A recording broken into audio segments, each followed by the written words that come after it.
Mazuma TV back in the building, man. What's going on, y'all? Shout out to Mazuma Nation. Shout out to the Mazuma Mob. We in the building as always, man. I hope everybody's having a blessed, beautiful, positive, productive day. About to be on my way to go get it as always. I hope y'all doing the same. On the road to 2K, man. We about to crack that 1600 mark. As I've been saying religiously until it happens, man. Shout out to the nation. Shout out to the mob for making this possible. All right, y'all. This is something that I had initially heard on live, and I really didn't want to believe it, man. I really didn't want to believe that this was true, but it turns out to be true according to Mike Coppinger over at ESPN. And it's that Keith, one-time Thurman, who we all know is about to take on Tszyu March 30th. You know what I mean? Coming off of a 25-month layoff, from what I understand. Is going to be fighting Tszyu at a catchweight of 155 pounds. You know what I'm saying? According to Mike Coppinger, initially it had been a 154-pound contest for the WBO super welterweight title, but the WBO had declined this defense for Tszyu due to the fact that Keith Thurman is not a part of 154 pounds, been inactive, and something along, I forgot exactly what the reason was, what the other reasons were, but nonetheless, that's more of a reason in itself. He's not active. He wasn't on the rankings, and he's not in that weight class. You feel what I'm saying? Now, if Keith Thurman would have been an active fighter, had the WBO title or what have you, then that would have made more sense. I'm sure they would have approved it. But they didn't give him that title shot. So shout out to the WBO for making that decision at the end of the day, because Keith Thurman is a snake. You know what I mean? He's been sitting around just waiting for a title shot to come around, and blatantly ducking fighters in the process of doing so. He thought he had an opportunity against Tszyu to fight for the WBO title, but the WBO stood on business and be like, yo, listen, you're not about to just be inactive now all of a sudden fight for our world title. Like, you got to earn it. You see what I mean? And I understand exactly where they're coming from at the end of the day, because there's plenty of people at 154 pounds that's more worthy of fighting for the title than Keith Thurman. So what gives him the right to just skip the line and just go straight into a world title shot because you won world titles in the past? As of recently, Keith Thurman has done nothing for the sport of boxing. And we all know that boxing is a what have you done for me lately type of sport. That just is what it is. And if we speak it from that standpoint, Keith Thurman hasn't done anything at all within these past 5 to 6 years. You see what I mean? He had a pretty good performance against Mario Barrios, but that wasn't the opponent that we actually wanted to see him fight. You feel what I mean? So he looked like he was trying to be an opportunist, take advantage of a situation to get a world title without fighting anybody within his weight class. And it ended up backfiring. And this is just karma. You know what I mean? Ryan Garcia just got a little taste of his karma for jumping out of negotiations with fighters and things like that. And Keith Thurman is receiving his karma right now. So now he's going to be moving up, essentially, technically 2 weight classes. Let's just say 1. He's moving up a weight class against a bigger guy. You know what I mean? Somebody who's been active, powerful, physically strong.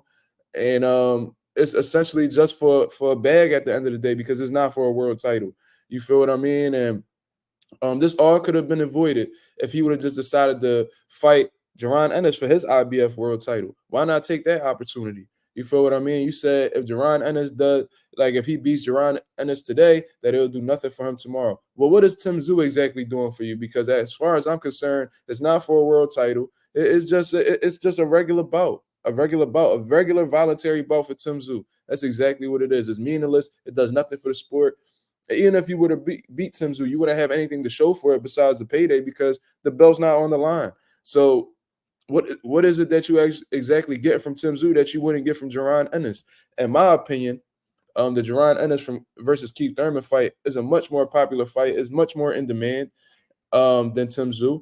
And I think that you could even get a bigger payday fighting Jaron Ennis. I think that it'll sell more tickets. I think it'll get more attention from the boxing fans. A lot of people are disappointed that Tszyu is actually fighting you in actuality, because there's plenty of fights that Tszyu could have fought that would have been more interesting. I think that the Terrence Carver fight would have been more interesting. I think that whenever Jamel Charlo returns would have been a more interesting fight. I think Sebastian Fundora versus Tszyu would have been a more interesting fight. I think Erickson Lubin versus Tszyu would have been a more interesting fight. That's just me, in all honesty. You know what I mean? And I'm saying this because Keith Thurman, we don't even know what type of Keith Thurman is going to show up. We don't know if he's going to be one time. You know what I mean? We don't know if he's going to look not necessarily bad because he didn't look bad against Mario Barrios, but we just don't know what we're gonna see in Keith Thurman. Is he gonna be the same? Is his legs gonna be the same? Is his power gonna carry up to 154 pounds? Can he get Tszyu respect? This is things that we really don't know. And nonetheless, just looking over this whole fight and just thinking about things objectively, it's an uphill battle for Keith Thurman going into this bout, man. I'm not gonna lie to you. So it's just a shame, you know what I mean? How Keith Thurman's moving right now, bro, just blatantly ducking fighters. You know what I mean? He could have easily fought Stanionis. I would have much rather have seen you were supposed to fight him in December. I would have much rather have seen you fight Stanionis than fight Tszyu. You know what I mean? Because at least that would have been for a version of the WBA, from what I understand, because I think Stanionis has a version of the WBA title. That would have made more sense, and then that would have put you in line to possibly be a mandatory for the WBA title. You know what I mean? Or you might have been a fucking email champ. They probably would have handed you the belt and stripped Terrence Crawford. Who knows? You see what I mean? You could have just really fought the one champion that's there right now, Jaron Ennis, bro. There's no excuse as to why you couldn't fight any of them dudes. You feel what I mean? From what I understand, Jaron Ennis does business with Steven Espinoza. Steven Espinoza does business with PBC. That could have easily been a fight that could have happened. Easily could have been a fight that happened. That would have made more sense. You know what I mean? Regardless of whether you won or lost, we would have given you your respect for taking on a young, hungry lion and Jaron Ennis. But what do you decide to do? You decide to try to do a sneaky move. Like I've been saying on my platform that Keith Thurman is going to sit around and wait for an opportunity. And once he gets it, he's going to pounce on it. You know what I mean? Initially, I had said that when Terrence Crawford vacates all his titles, Keith Thurman's going to try to snatch one up and then hold that belt hostage. But he does something that I didn't even expect. He went up a weight class, seen some vulnerability in a young, inexperienced Tszyu, dangerous but inexperienced, unproven Tszyu, thinking that he's going to get a fight for the world title, and ends up backfiring on him. And now he's fighting at a catchweight, which even plays more into Tszyu hands because he's a naturally bigger man. He don't got to cut much weight. He don't got to cut that extra pound. So it's even more of an uphill battle situation for Keith Thurman. But that's what happens when you think you're moving calculated and you actually shooting yourself in the foot at the end of the day. In terms of your career move and hurting your reputation and how you look amongst the boxing fans. You know what I'm saying? But that's just my take on the whole situation, man. I'm about to take my ass to work in a little bit. Y'all let me know what y'all think about this whole situation right here. Keith Thurman fighting Tszyu at 155-pound catchweight. The WBO title is not on the line. How does this fight make any logical sense when he could have fought the IBF welterweight champion of the world and Jaron Ennis in the weight class that he's naturally at? Could have fought Stanionis for the version of the WBA, from what I understand. But instead, he's taking on a real dangerous fight with Tszyu for, I'm assuming, not the biggest purse. I'm not over here pocket watching, but I can't really say that is going to be the biggest bag. Like, I don't know if this is the biggest money fight Keith Thurman could have got. For no title at all.